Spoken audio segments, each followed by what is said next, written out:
absurd defiance ends here, hatchling.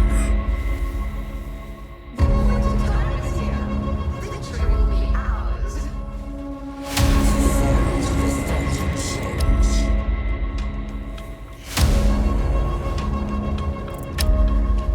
Another challenger.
Yo, what's up everybody, it's Victon here with another build guide for you guys. This time we're going to be going over the deck stacking Hierophant Siege Ballista build. Super good and an Omega bosser. This is doing all of the Uber bosses incredibly fast. You're actually insta-phasing most Uber bosses. Really good. I've had a great time with this build. As you can tell, a ton of damage, 153 million. I think about the budget is probably around, you're going to craft most of this, so probably around 100 to 200 defines. Obviously that is a bit much, but at the same time you got to think in order to, insta-phase all of these Uber Pinnacle bosses, you're going to have to spend a little bit, so that's where we're at. And for the amount of damage that you're getting, it's really not even too bad how much we spend, so. Yeah, so what we're going to do here is I have a bunch of stuff for you guys. I've got the POB, I've also got the trade links for you guys for all the items in this build. I also have a couple extra juicy things that I'm going to share with you guys. Something that I found out about Path of Building, which is super cool, so we'll go over that as well. I also have my Atlas passive tree that I'm using specifically for boss farming, so I'm going to include that and also go over it a little bit with you guys. So let's go ahead and get into it. I guess before we do get into it though, one thing I do want to mention is this is an in-game build, right? So I definitely would not suggest leveling with this. What I'd actually suggest doing is what I did, and I played Freezing Bolt's Ice Spear up until I switched over to this. And the reason you're doing that is because that build is incredibly cheap and still very strong. And you can very easily transition from that build to this build, like super easy. So that's what I did, and that's what I would suggest you guys do. So with that being said, I do have a full guide on that for a league starter situation. So I'm going to link that in the description below if y'all are interested in figuring out how to actually level this. It's a very detailed guide in the notes section about how to actually level the build. So check that out if you're interested. Okay, cool. So let's talk about the POB here. So let's go over a couple things on the left side first. Like I mentioned, we have 153 million DPS. That is definitely, I would say that's like in the middle grounds.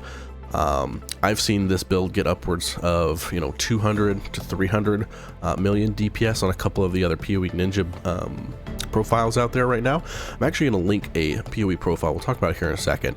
But the guy that I've seen have the most damage for Siege Ballista, so I'm going to link that as well. It's always cool to kind of look at some POE Ninja build profiles so you kind of get an idea of what other people are doing. I think it's always pretty cool to do that, so I'm going to link that as well. We do have max res, but let's see, where our health is under 3k. Where is the effective hit pool? So 22k effective hit pool. Obviously we're very squishy, and I would definitely say this build is not that great of a mapper. So I'm gonna compare some of this stuff to, like, for example, the Freeze Pulse, because I did that quite a bit. Freeze Pulse Ice Spear, I did that quite a bit this league.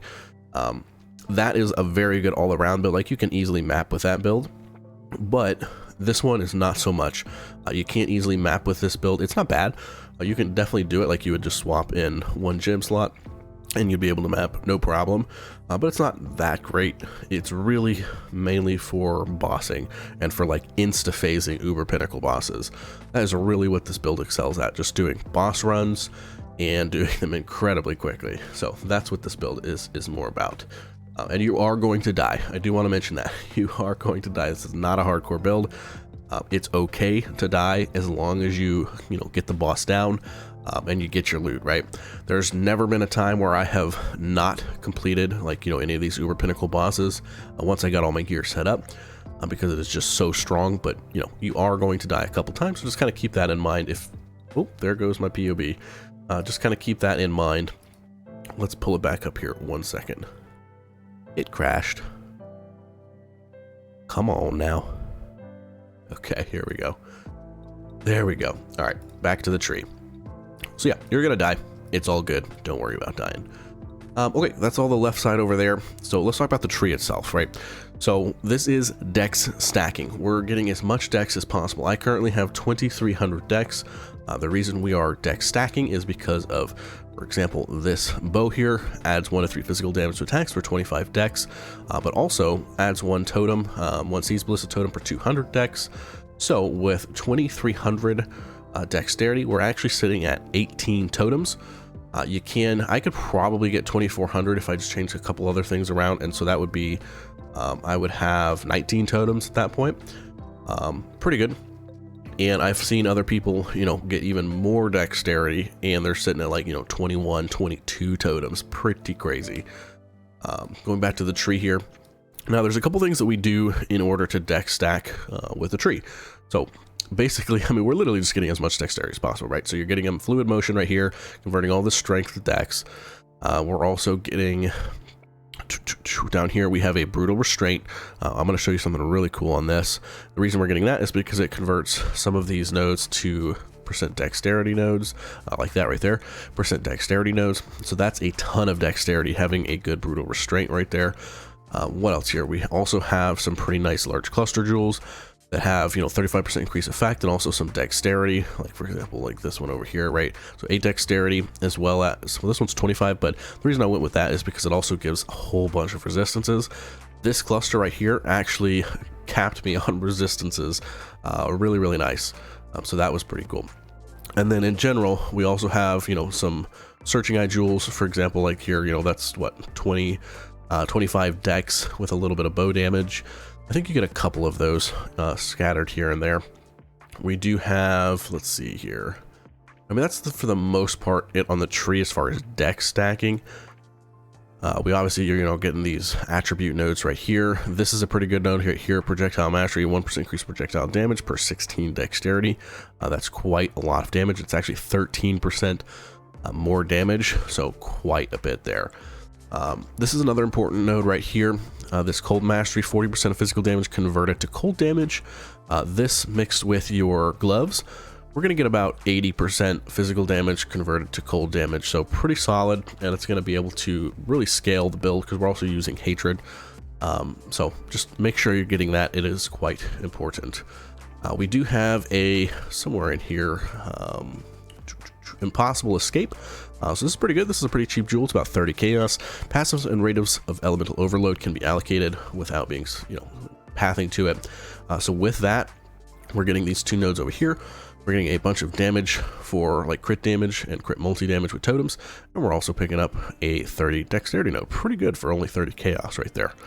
So yeah, so it's a pretty straightforward tree here. Not much to talk about really in the tree. It's mostly about our items, so we'll go over all that here in a second. The Hierophant here is, of course, what we're doing. And the main reason we're doing that is because of this right here, which is absolutely crazy. Ritual of Awakening, 5% more damage per summon totem.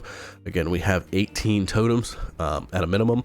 You can even get any more, and it's just adding so much extra damage. Also pretty cool is that regenerate 5% mana, and regenerate 1% life, and also 0.5 mana per totem. And again, we have 18, so once you get all of your 18 totems out, you're actually regenerating a ton of life and a ton of mana, and you're able to freely cast all of your totems very well because of this node right here. We do pick up Conviction Power for a bit of extra endurance and power charges, which is pretty nice. Divine Guidance really doesn't do too much for the build, but it's a bit extra mana, so I mean, it's kind of whatever. There's really not much else that you can do. These are the main 3 points that you're going to want. So yeah, so that is Hierophant. Let's kind of move on to the skills themselves. Let's talk about Siege Ballista here. So we actually do want an anomalous Siege Ballista, so fires 2 additional projectiles and reduced attack speed there, but that 2 additional projectiles is crazy. Very, very good. So we're going to want Siege Ballista, anomalous. Awaken Cold Pin, Inspiration, Barrage, awaken elemental damage with attacks, and increase critical strike damage. That is your 6th link there. We have our weapon. This is a 6-link bow, so it's going to be Frenzy, Cast on Crit, Enhance, which is very, very good for this. Sniper's Mark, and the reason Enhance is very good is because it is enhancing the quality of some of these, and for example, like this one right here, cursed enemies take 5% increased damage. That's a more multiplier, so that Enhance is just adding a more multiplier to that. Pretty solid. Frostbite and Frostbomb. Frostbite, you can get anomalous for increased effect as well, which again does come really well with that enhance. Moving on to our helmet here, we have Summon Skitterbots, Enlighten, and you only have to get in Enlighten 3, you don't need a 4, so do keep that in mind. We also have Hatred, and we have Bone Chill, which is going to combo pretty nicely with Summon Skitterbots. Moving on here, we have Steel Skin, Vol Haste, and increased duration. We're actually not using haste itself, we are only using Vol Haste, which is pretty nice. As you can see, we go from 140 million up to the 153 million, and the only reason I have this checked, I usually don't have Vol Haste checked, but the reason I have it checked specifically here is because this build, like I said, can Instaphase bosses. So there are some bosses out there where if you're able to go ahead and push the Vol Haste, and you're just going to Instaphase it, and you don't have to attack anymore. It's just the one phase that do move on. So, but yeah, if you don't have that, you're at 140 mil. Moving on, we have a Portal, Cast on Death. I love that setup. You don't have to do that setup though if you don't want. The most important thing here though is Ensnaring Arrow. You're going to be wanting to, kind of the play style here is you Ensnaring Arrow 1 time. That's going to give you 20% increased projectile damage on that target, so you absolutely have to do that on bosses. You Ensnaring Arrow 1 time, and then you use your Frenzy, and that's going to give you all of your Frenzy stacks and your Ensnaring Arrow. Pretty good little combo there. We're also going to have a Flame Dash. So yeah, so that is what we're doing here. And then what I would suggest also is, I think POB actually kind of messed this up, because I personally, in my gloves, as you can see here, let's see if we can look at my gloves, I have an Abyssal socket. So if you do have an Abyssal socket, you can't have 4 gems, which is what it has here for some reason. If you don't have an Abyssal socket, this is the setup I would do: Portal, Cast on Death, Ensnaring Arrow, Flame Dash. But because I have an Abyssal socket, what I actually do, I'm not sure why I did this, is I do a Portal just on its own, and then Ensnaring Arrow, Flame Dash. So keep that in mind. Cool, so that is all of these skills. Let's move on to our items. Like I said earlier, the Iron Commander is a pretty important, I mean, it's literally the whole build itself, right? So you absolutely need to get one of these. Make sure you get the highest increased critical strike chance possible. It goes up to 50%. Very, very important. So bless that all the way up to 50%. The totem placement speed is actually pretty good. The more totem placement speed you have, the best, because you are placing 18 totems, right? So the faster you can get out your totems, the better. So it's actually a very important stat there. And of course, you get the +1 sum totems per 200 attacks, and you get a whole bunch of extra physical damage. Moving on to our quiver here, we have the Poised Prism, and this is giving us basically just a whole bunch of damage per dexterity, per strength, per intelligence, and we do have quite a bit of strength as well, and quite a bit of intelligence as well, so that kind of is nice. It's basically just giving us a ton of extra damage. I also have the implicit here: bow attacks fire an additional arrow. Very good there. You could also go with something like point blank, and then maybe like, 9% of physical damage is extra cold damage. That's another option. It's a lot cheaper as well. Just note that, if you are using the one that I'm doing, you have to actually select point blank. But if you use the other one, it actually saves you a point, but the +1 arrow is more damage. The helmet here, we have Fractal Thoughts. Basically, it's just giving us a whole bunch of damage. We're getting 38% crit multi, and we're also getting some increased dexterity. There's 2 different enchants that you can get. Siege Ballista has 45% increased totem placement speed, which I prefer more because I want to get my totems out as fast as possible. Or you can get Siege Ballista has 15% increased attack speed. It's up to you. Like I said, I like the totem placement speed. Body armor. This we are definitely going to craft yourself. They're way too expensive to just buy it outright. They're like 60, 80 divines to just buy it outright.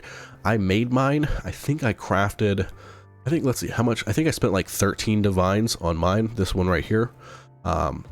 Basically, you're going to buy one that has the 1% increased attack speed per 25 dexterity. It has to have that and no fractures, right? And you're going to use a fracturing orb. Try and get one that only has 4 prefixes. I'm sorry, 4 like mods. If you have more than 4, it's not good because the fracturing orb it's going to use 1 out of 4. It's going to fracture it.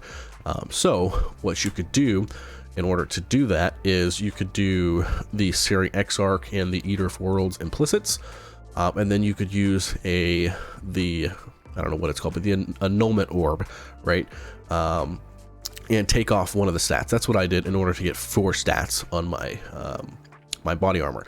Now, I got very lucky. I did not hit the fracturing on the 1% increased attack speed, which sucked.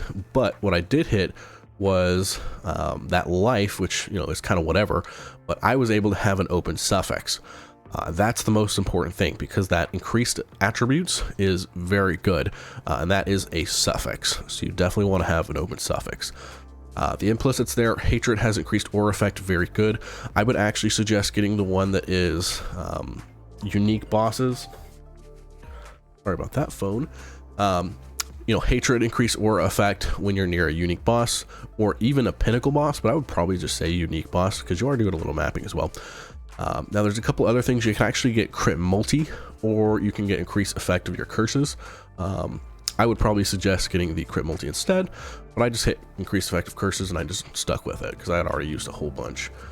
Moving on to our gloves here, we do craft these as well. Like I said, we are crafting quite a bit of this ourselves. You're going to want to get one with fractured dexterity. They're very cheap. They're only a few chaos. And then you're going to do a couple things. You can actually, if you want to do the abyssal socket, you can.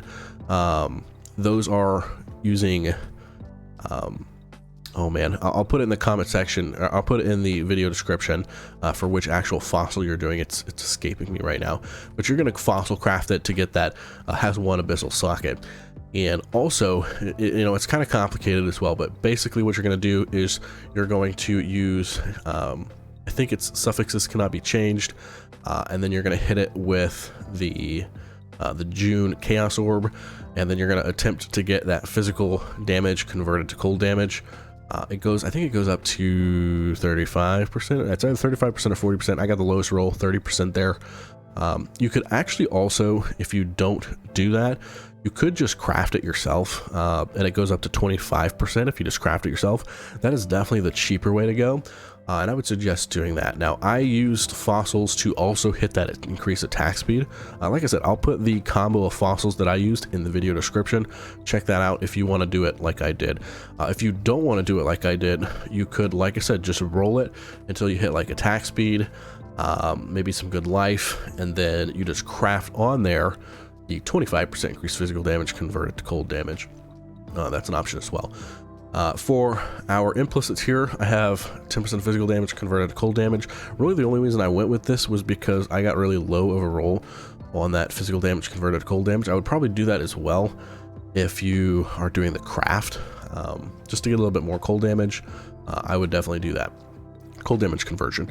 Also getting increased attack speed is very good there. Again, I would always try and do ones that are if a unique boss is near you, because you're just getting a lot more. And this, again, this build is only for bossing, really. So that's what I would do there. For abyssal sockets, like I said earlier, it's just getting as much dexterity as possible. You don't need to copy what I have here. The increased reservation efficiency, it's not needed. Just get as much dex as possible. And if you can, get a little bit of bow damage as well. Pretty good. Like, for example, that's the best case right there, is added cold damage with bow attacks. Moving on to our boots.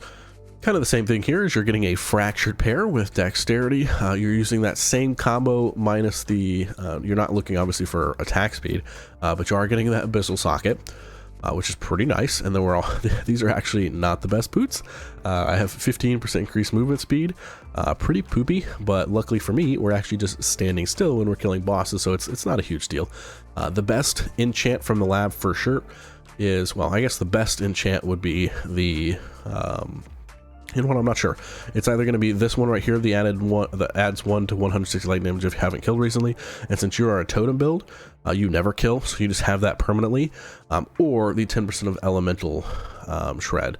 So one of those, it ignores 10% of elemental resistances. One of those two is what you should be looking for. And what I did specifically here was I did that same concept where I was blocking, or suffixes cannot be changed. Or you know what I think I was doing? I think I did prefixes cannot be changed, and then I hit it with the June Chaos Orb, and I was looking for dexterity and intelligence, or dexterity and strength, but I did not get that, which is, oh well, not a big deal.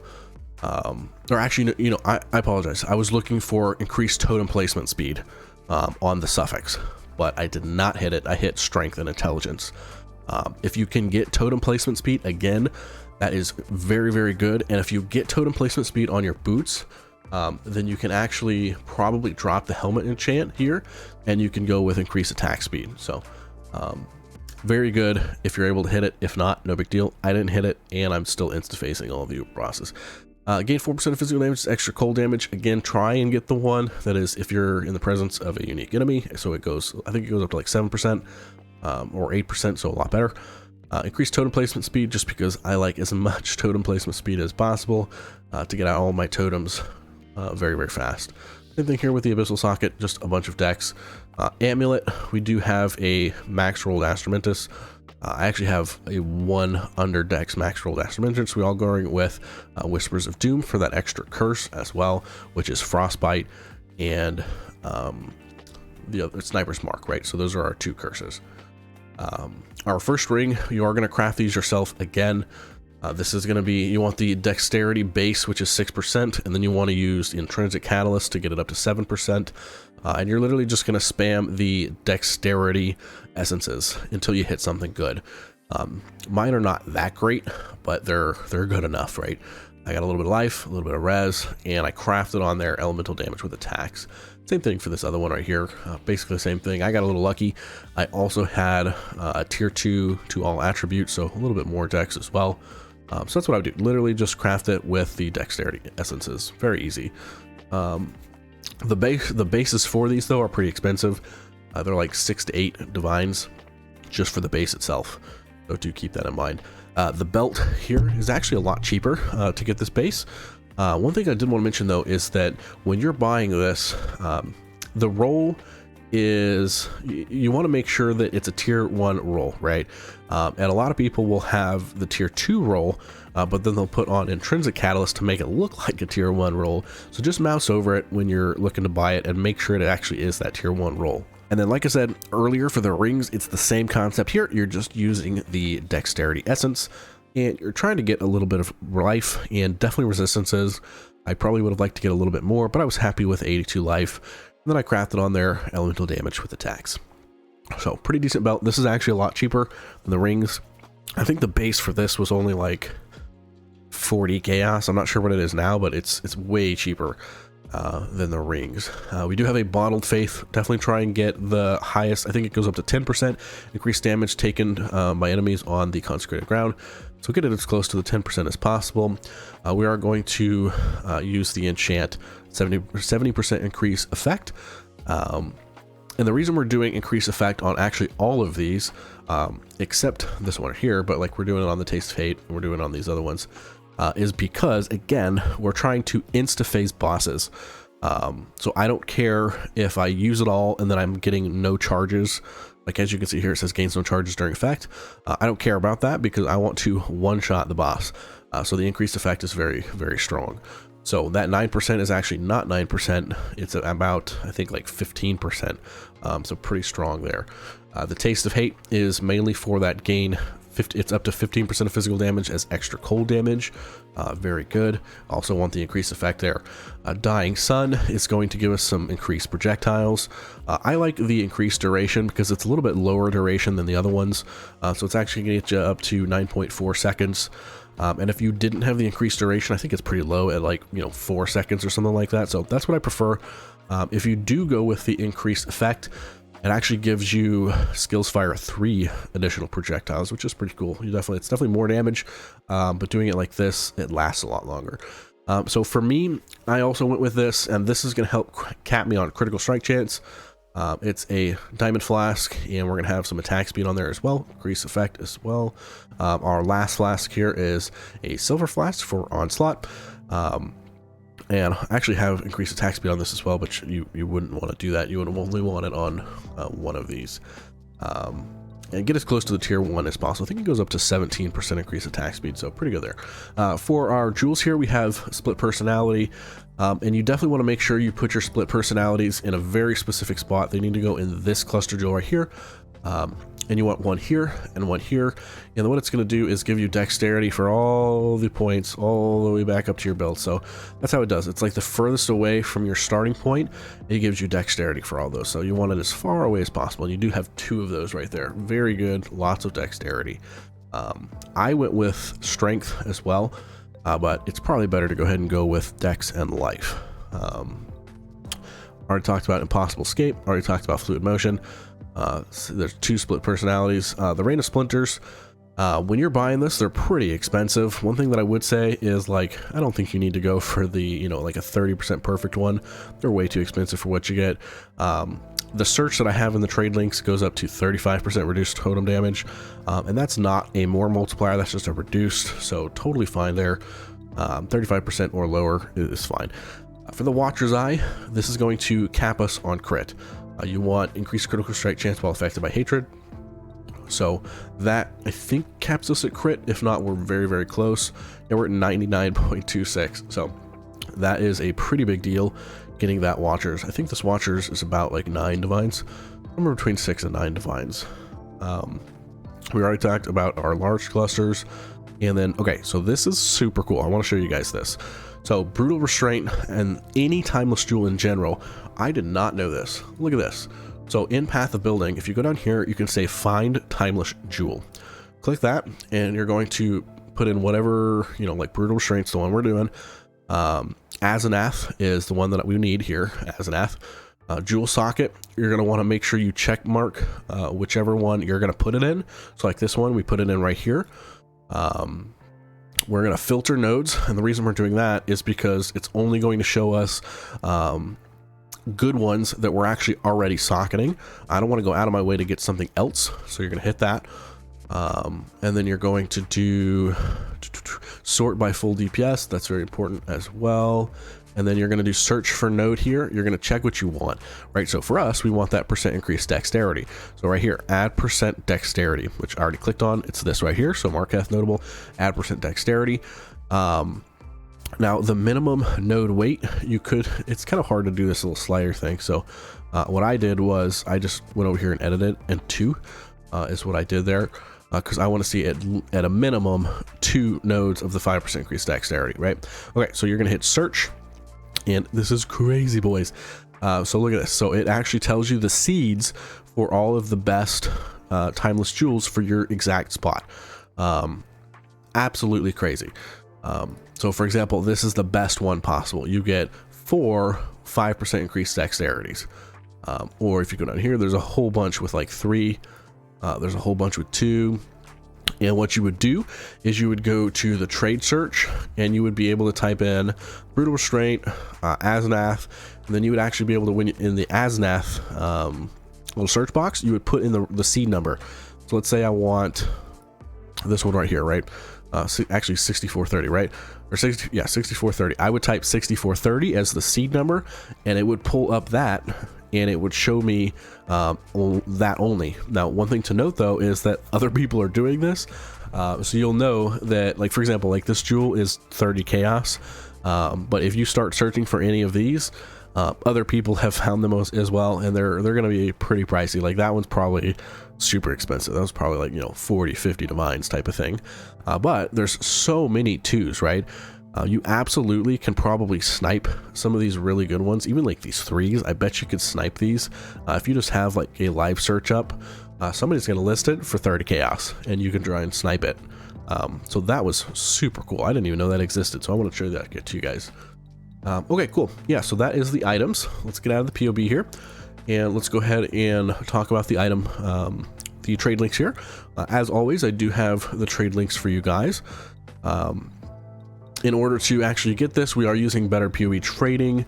You want to go scroll all the way down here to import folder, and then you're going to paste in the code that is going to be inside the link that I put in the description. You're going to paste it in there, you're going to hit save, and there you go. It's going to show up on your left side here, and you can just kind of click on these, and it takes you to all of the links that you need. Like I said, a lot of this is crafting. Like we're going to craft a lot of this ourselves, so a lot of this is just bases. Here, I guess I can show you this, like, right? So look, this one's 14%, but it's a tier 2 roll. You do not want this. You want 13% is the tier 1 roll. Let's see if we can find one. Now, all of these are, here's one, right? So here is this is the cheapest one. It's 1 divine, so not too bad. So it has no intrinsic catalyst, and it's got 14%. So that's kind of what I was talking about with that. So yeah, so that is all of our trade links. Use that if you need. This is also pretty cool. I would personally probably just use the one in Path of Building, but this does the exact same thing with the seeds to see like how many is best. I actually probably prefer the Path of Building one, but this is nice because it does let you trade search. So let's see. Basically, you want to use this. Where is it here? This last one. And you want to do brutal restraint. You make sure you click the right jewel socket, and then you do the modifier adds % dexterity. You hit submit, and it'll show you all these. The difference is between this and POB is the POB one specifically shows you what nodes that you've already selected, whereas this just tells you, you know, there's 6 within that entire circle, which isn't too great for us, right? But it is cool that you can hit trade and it takes you right there. So yeah. Pretty cool there. What you could do though, let's say, you know, I want to see this 6 one, right? So we're going to take the seed number here. There's that seed, and we're going to go back up here. So again, that was how you found that, was this 3rd one, the timeless jewel modifier. But in order to actually see, like, I'll scroll down here and show you guys. In order to see this thing right here, it does show you, you know, where they are, right? So like this one's 5% increase of dexterity. So how you get this is you go to this 2nd one here. And you're going to type in the same stuff, so Azadath, brutal restraint, the exact jewel socket, and you're going to type the seed in, and you're going to hit submit. Then you're going to scroll all the way down, and there you go. You can see exactly where the 5% increased dexterity ones are. So like there's 5% right there. Onslaught on kill is pretty cool, 5% there. So yeah, so even this one had 6. We're actually only getting use of 2, right? Because we actually, I don't even think we're getting use of 2. I think we're only getting use of 1. So that's kind of why I like the POB one better, because it actually tells you exactly how many that you're getting. But this is cool because you're able to hit that trade function. Okay, cool. So let's talk about our Atlas skill tree here. This is what I have found to be one of the best bossing Atlas skill trees. I do Uber bosses with this, and you kind of got to switch stuff around. But what I've been doing the most is Shaper, Guardian, and Uber Shaper.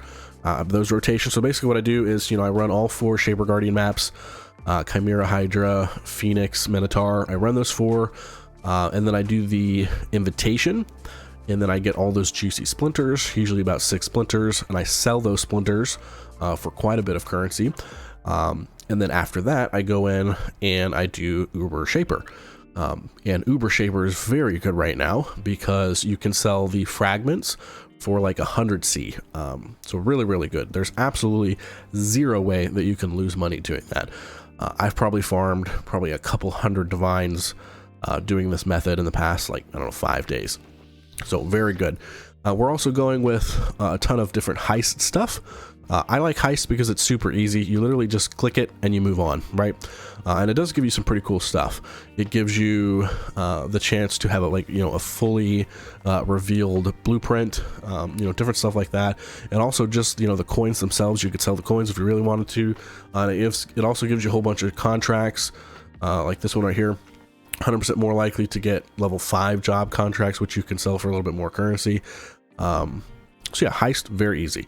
I also do essences because they're super easy with this build, because we have so much single target. I'll just throw up all my totems right in the essence, click it, and it instantly dies. So very fast, and I have been bulk selling my essences for quite a bit. Pretty cool there. We also have Harvest. Harvest is crazy. Harvest makes so much currency by selling the juice. So the life force, right? Yellow being the best, and then if you don't get yellow, either one of the other two is totally fine. But I go in, I do the harvest, and I sell the juice, and the juice is very juicy. It is a lot of currency, so pretty cool there. We're pretty much blocking everything else on the tree here. Now I do like putting this in here because you're going to get some increased Nico missions, and the reason we're running Nico here. And what I mean by when I say that is you're actually running Nico as your master mission because of this right here. So you gain 1% of maximal resistances for each sulfite vein that you click on. Also 35% increased damage and 15% increased movement speed. So after you click on all three, like for example in your Guardian map, and those are very linear, right? So you go from the start to finish, and you're absolutely going to get all three of these sulfite veins very easily. So it's basically just like a free 3% all maximum res, what is that, 45% movement speed and a ton of damage for literally free once you get to the boss. So that's really, really good. I would actually probably do this. I'm actually not sure why I don't have that, so I maybe even take 2 of these off. Oh, you know what, this is my old tree, that's why. There we go. Because this is very important. So sulfite veins, chests in your map have 10% chance to also contain an equal amount of azurite. So you're going to be getting a ton of free azurite by clicking on those veins. And what you do with those azurite is you go to Delve, and you actually buy the 1-socket resonators, and you sell those resonators. They sell very good, and it's very easy to do. Literally, you just click on it, and you're getting free currency. So very good. I think it comes out to somewhere between 4 and 6 chaos per map, and it literally takes 0 time. So pretty cool there. I think that's pretty much it for the tree. Yeah, so that's the tree that I would do. You do have Uber Shaper here, and you do have Uber Maven if you want to run Maven. I'm gonna let you guys in on a secret. I have probably run, between me and my mapping partner, we've probably run about 100 Mavens.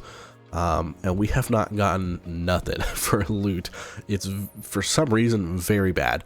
I would honestly just sell your splinters and sell your Maven fight. I think it's 160-70 chaos, so it's pretty good little payday. And if you were just running it yourself, from my experience, you're not making currency. So I would sell that. This strat is incredibly good. Like I said, you're going to be making exalts. No, you're going to be making divines left and right. Pretty good. I mentioned I was going to put this in there as well. This is one of the guys that is doing some of the most damage right now. Let's look at how much damage this guy has. He's doing 13 million per totem, and he's got, oh boy, he's got 20 totems. So he's doing 260 million DPS. So this guy's doing pretty good. It's a lot of the same gear that I have, but he's min-maxed quite a bit. So I wanted to leave this in here just so you guys can see, just what another build looks like, just to kind of see. So yeah, so I think that's all that I have on this one, guys. Overall, really, really fun build. It's super satisfying to Instaphase an Uber Pinnacle boss. I think it does not get more satisfying than that. Like that Uber Exarch is literally just like, it's dead. So pretty cool. And I had a great time playing this build. If you guys do choose to play this build, I think you're gonna have a great time as well, and you're gonna make some serious divines farming bosses. So yeah, that's all I got on this one, guys. I will catch y'all in the next one.